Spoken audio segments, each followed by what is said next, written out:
Frères et sœurs, que la paix et la grâce de notre Seigneur et Sauveur Jésus-Christ soit avec vous.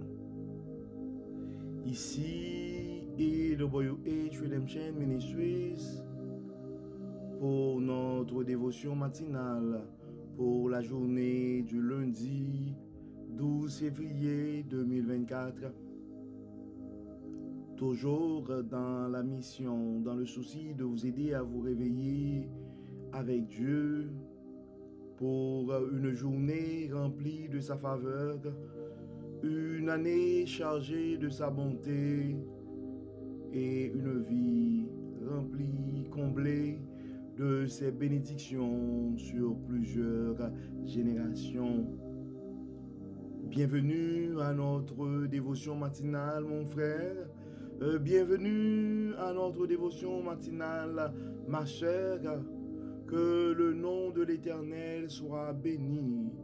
Oui, nous bénissons le nom de l'Éternel parce qu'il nous a permis de traverser cette nuit et de nous réveiller ce matin. Beaucoup n'ont pas survécu cette nuit.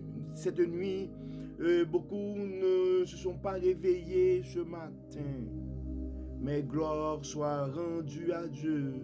Nous sommes présentement vivants et en bonne santé pour la plupart d'entre nous pour nous réveiller avec Dieu.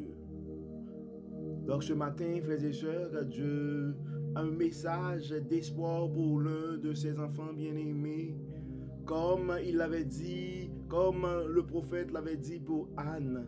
Bien, Dieu veut te parler ce matin, mon frère. Dieu veut te parler ce matin, ma soeur, en t'adressant en ces mots. Va en paix et que le Dieu d'Israël exauce la prière que tu lui as adressée. Je ne sais pas c'est quoi ta prière ce matin, mon frère. Je ne sais pas c'était quoi ta prière, ma soeur. Mais le message de Dieu à toi ce matin, c'est va en paix et que le Dieu d'Israël exauce la prière que tu lui as adressée. Probablement ce matin, tu as un rendez-vous important et tu te poses plein de questions. Probablement, et c'est la journée de ton verdict. Probablement tu as appliqué pour un poste, puis on devrait te donner une réponse. Donc, on attend un appel ce matin. On attend probablement un courriel aujourd'hui ou pour cette semaine. On attend un résultat pour des tests que nous avions effectués. Donc le message de Dieu à toi, mon frère, ce matin, le message de Dieu à toi, ce matin, c'est calme-toi, va en paix. Va en paix, mon frère, va en paix, ma soeur. Reçois la paix de Dieu ce matin, mon frère. Reçois la paix de Dieu ce matin, ma soeur, car le Dieu d'Israël exauce la prière que tu lui as adressée. Donc le texte que nous avons ce matin, c'est le texte que nous trouvons en 1 Samuel chapitre 1er et verset, nous allons lire les versets 16 à 28 en fait. Ce texte-là, c'est tout le chapitre en fait. Et c'est l'histoire de Anne. Donc, dans le chapitre 1er de 1 Samuel, du premier verset jusqu'au 8e verset, on parle de Anne et Pénina. Et les pénitences de Anne, du moins les soucis, donc la façon, l'humiliation de Anne, on pourrait dire, parce que Pénina pourrait avoir des enfants, avait des enfants et Anne n'en avait pas. Et c'était un sujet de honte et de peine pour Anne. Et on voit dans les versets 9 et de verset 9, disons, et à verset 9 à 19, c'est vraiment la prière d'Anne. C'est la prière d'Anne. Et verset 9 à 19 et du verset 21 jusqu'au verset 28, c'est vraiment quand Anne va consacrer, c'est Anne consacre son enfant et à Dieu. Donc pour les raisons de la cause, pour vous mettre en contexte, et nous allons commencer notre lecture à partir du verset 18 et du verset 16 et jusqu'au verset 28. 1 Samuel chapitre 1er verset 16. Ne juge pas mal et ne me considère pas comme une femme perverse. Si j'ai prié aussi longtemps, c'est parce que mon cœur débordait de chagrin et de douleur. Verset 17. Dans ce cas, lui dit Élie, va en paix et que le Dieu d'Israël exauce la requête que tu lui as adressée. Anne répondit, je me recommande à ta bienveillance. Puis elle s'en alla, se restaura et son visage fut différent. Le lendemain, de bon matin, Elkana et sa famille se prosternèrent devant l'Éternel, puis ils rentrèrent chez eux à Rama. Elkana s'unit à Anne, sa femme, et l'Éternel intervint en sa faveur. Elle fut enceinte et au terme de sa grossesse, elle mit au monde, excusez-moi, elle mit au monde un garçon auquel elle donna le nom de Samuel. Dieu, qui signifie Dieu a entendu, car dit-elle, je l'ai demandé à l'Éternel. Verset 21. L'année suivante, Elkana se rendit de nouveau à Silo avec toute la famille pour offrir à l'Éternel le sacrifice annuel et pour accomplir le vœu qu'il avait fait. Mais Anne ne l'accompagna pas. Elle dit en effet à son mari, j'attends que l'enfant soit sevré. Alors je l'emmènerai à Silo pour le présenter à l'Éternel et il restera là-bas pour toujours.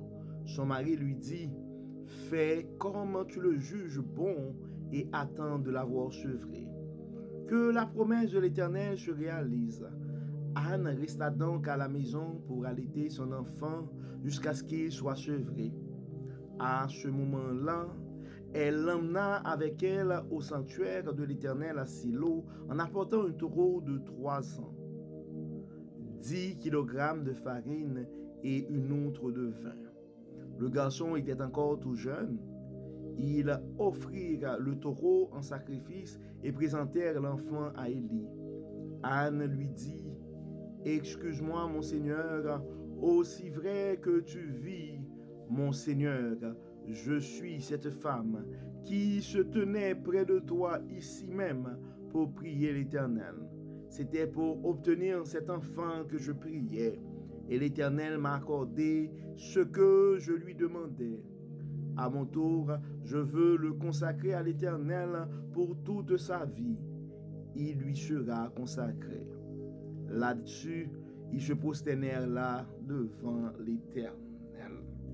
Donc, on l'avait vu, frères et sœurs, la dernière fois, que des fois, quand on se trouve dans des situations et on a besoin que Dieu nous exauce et on fait des promesses à l'Éternel.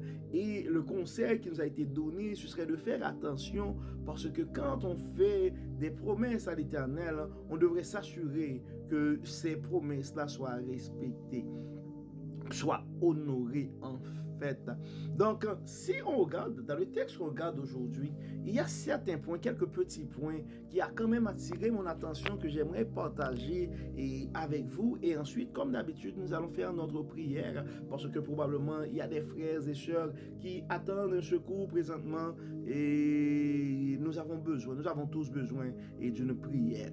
Donc, le premier point, c'est on regarde et à chaque fois que Dieu va intervenir, ou un serviteur de Dieu va intervenir, il y a le mot la paix qui rentre en jeu, où il y a le mot n'aie pas peur, ou calme-toi. Et je pense que par rapport à tout ce qui se passe autour de nous, dans ce monde, donc Dieu veut quand même, Dieu sait. D'ailleurs, la parole, ça dit, vous aurez des tribulations dans le monde, mais prenez courage, j'ai vaincu le monde. Jésus-Christ nous l'a dit et avant son départ. Donc c'est sûr dans la vie, donc le chemin et du royaume, ce n'est pas un chemin sans détour. Ça veut dire, c'est sûr, dans la vie, nous allons trouver, nous allons faire face à des situations des situations troublantes, où nous allons faire face à des situations où nous aurions beaucoup plus de questions que de réponses. Mais dans ces moments-là, nous devons nous rappeler que notre Dieu est en contrôle et nous devons garder notre paix. Et le message de Dieu à toi ce matin, mon frère, le message de Dieu à toi ce matin, ma soeur, c'est le même message que Élie avait pour Anne. Donc toi qui es dans le chagrin ce matin, toi qui es dans la douleur ce matin, toi qui n'arrêtais pas sans cesse de demander à Dieu d'intervenir en ta faveur. Donc le message de Dieu à toi ce matin est le suivant. Va en paix et que le Dieu d'Israël exauce la requête que tu lui as adressée. Donc c'est le souhait que je te fais ce matin. Garde ton calme, mon frère, garde ton calme, ma soeur, et que le Dieu d'Israël, le grand Dieu tout-puissant, que le grand Dieu, le grand guérisseur, le docteur par excellence, eh bien, qu'il exauce ce matin la requête que tu lui as adressée. Dans le verset 18, il y a quelque chose qui a attiré mon attention aussi. Verset 18, Anne répondit, « Je me recommande à ta bienveillance. » C'est-à-dire, elle a reçu la prophétie. Puis elle s'en alla, se restaura, et son visage fut différent. Et ça, déjà, c'est un signe de foi. On dit la foi, ben, c'est quand on vit, on ne reçoit pas. C'est ça. Donc, on n'a pas, c'est pas encore manifesté. C'est pas encore palpable. Mais dans notre tête, dans notre pensée, c'est considéré, c'est comme c'est déjà fait. Donc, Anne a eu cette réponse, cette parole du prophète Élie, va en paix. Eh bien, d'un coup, la situation restait entière. Anne n'avait pas son fils au premier moment, mais son visage était différent. Et elle se restaura. Donc, toi qui es dans le désert, qui es dans le milieu de ton désert ce matin, la chose que tu dois considérer ce matin, mon frère, la chose que tu dois considérer ce matin, ma soeur, ce n'est pas la situation où tu te trouves, mais c'est la promesse que Dieu a faite sur ta vie. C'est la confirmation que Dieu t'a donnée ce matin, à savoir, va en paix. Et que le Dieu d'Israël exauce la prière que tu lui as adressée. Donc, reçois pour toi cette garantie, cette paix-là. Déjà, même si la situation reste la même, donc tu dois recevoir la paix de Dieu et avoir la garantie en toi que c'est réglé cette affaire-là, parce que la solution, ta guérison est en construction dans le ciel. Ta délivrance est en construction dans le ciel. Donc déjà, tu devrais te sentir léger. Donc c'est déjà réglé. Tu n'as pas encore, c'est comme quelqu'un qui regarde son dossier et qui a un dossier soit au niveau d'immigration, soit un résultat scolaire. Tu n'as pas encore la correspondance, le papier écrit. Tu n'as pas encore ton diplôme. Tu n'as pas encore reçu l'offre d'emploi. Mais on vient t'appeler pour te dire félicitations et voilà le salaire que vous allez avoir. Voilà la date que vous allez commencer. Vous n'avez pas encore la lettre d'emploi entre tes mains. On n'a pas encore le diplôme en main. On n'a pas encore, je ne sais pas, pour un dossier d'immigration, on n'a pas encore les documents reçus. Mais quand on regarde en ligne, on nous a dit que le dossier est approuvé. Félicitations. Donc en fait, c'est le moment maintenant d'agir et d'agir notre foi et d'accepter cette parole de Dieu. Donc reçois ce matin, mon frère, reçois ce matin, ma soeur, cette parole de la part de Dieu. Va en paix, car la prière, ou car le Dieu va en paix, et que le Dieu d'Israël exauce la prière que tu lui as adressée. Va en paix, et que ton Dieu exauce la prière que tu lui as adressée. Donc ta maladie, si tu exerces ta foi ce matin, donc c'est réglé. Ton dossier d'immigration, c'est réglé. Ta question d'emploi, c'est réglé. Je ne sais pas c'est quoi la situation, mais c'est réglé. Tu dois partir avec la paix. Tu dois te réveiller ce matin avec confiance, car Dieu l'a fait ou Dieu va le faire. Ça, c'est quelque chose que nous devons cultiver cette attitude-là, de recevoir les promesses de Dieu, les garanties et de Dieu dans nos vies. Et ensuite, la chose qui a attiré mon attention, des fois, Dieu fait quelque chose dans nos vies et c'est comme on veut se précipiter pour faire voir aux gens que Dieu l'a fait. Écoute là, j'ai mon enfant. Écoute là, j'ai la voiture. Écoute, j'ai l'emploi. Écoute, Dieu m'a exaucé. Mais quand même, Anne voulait prendre son temps pour sevrer l'enfant et ensuite pour aller consacrer l'enfant. La première chose, il y a deux choses qui, à mon sens, après la foi d'Anne, et on regarde dans ce verset-là, particulièrement à partir du verset 21 jusqu'au et la deuxième portion de la lecture, c'est la patience d'Anne. Patience pour attendre en silence le secours de l'Éternel, mais patience aussi pour que l'enfant soit sevré avant d'aller rendre son action de grâce et consacrer l'enfant à Dieu.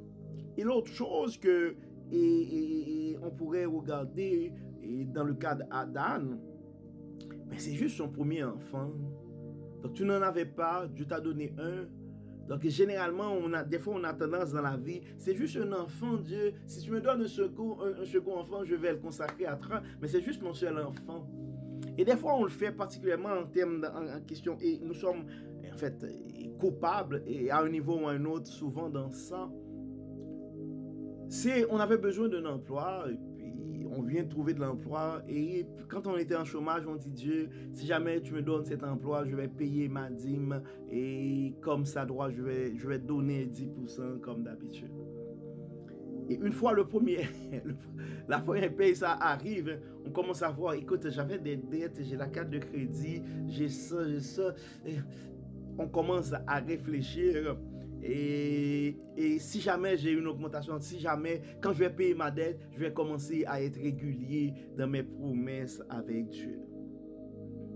Donc, je ne veux pas juger, mais je voulais tout simplement attirer votre attention que Anne avait consacré le premier enfant et qui était à ce moment-là l'unique enfant. Donc nous probablement dans les journées à venir, nous allons voir qu'est-ce qui s'est passé avec Anne et est-ce que Anne avait eu en fait après d'autres enfants. Donc je vais juste vous donner la réponse oui. C'est pas le sujet pour aujourd'hui, mais nous devons faire confiance à Dieu. La première chose que nous devons nous rappeler, donc avant même de prier, tu dois te rappeler, mon frère, que tu dois te rappeler, ma soeur, que même si ce n'est pas encore fait dans ta vie, mais tu viens d'avoir la confirmation de Dieu.